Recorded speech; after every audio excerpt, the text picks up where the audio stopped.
We actually love them because they are our free exterminators here in the city. Our bats eat anywhere from 10,000 to 30,000 pounds of insects every single night. So when you go to bed tonight not eaten alive, what I always like to do is I like to count my blessings and thank my bats, right? Anyway though, friends, a lot of people like to come down here right around dusk to watch our bats fly off into the night sky, and while I do highly recommend doing this, I do have some tips for y'all regarding pictures. It is not cute in practice, okay? Keep that in mind. Don't follow when they're late. Y'all are going to have a great time, though. Now, friends, I would like us to take a look directly in front of us once more. We're going to see our beautiful Capitol, and I'd like to elaborate a little bit on what Jonathan said earlier.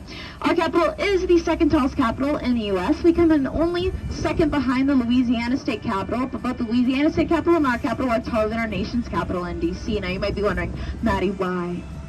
It's because, friends, on top of our Capitol, we have our beautiful Goddess of Liberty.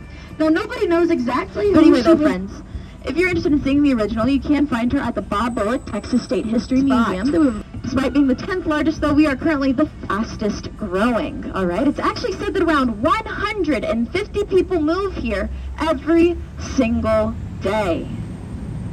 Now, that's insane, right? That's a crazy number.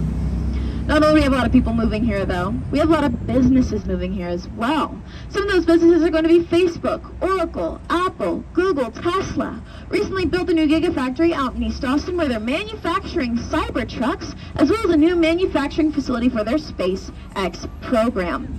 Despite all this growth, though, we have one major downfall here in the city of Austin, and that's $1 billion traffic initiative called Project Connect, which will be adding light rails throughout the city, and those early lines are said to be available around 2029. However, as someone who's lived here forever, come back around 2045 and we'll really see how that's going, okay? Until then, though, I do have some tips for y'all regarding driving. I will say you do not want to be battling being hangry at the same time, so stave off one of those angers, keep that snack in your car. Lastly, though, friends, make sure you have a good podcast, playlist, radio show, or perhaps even a tour guide, right, to entertain you as you make your way throughout the city. You're going to need that entertainment.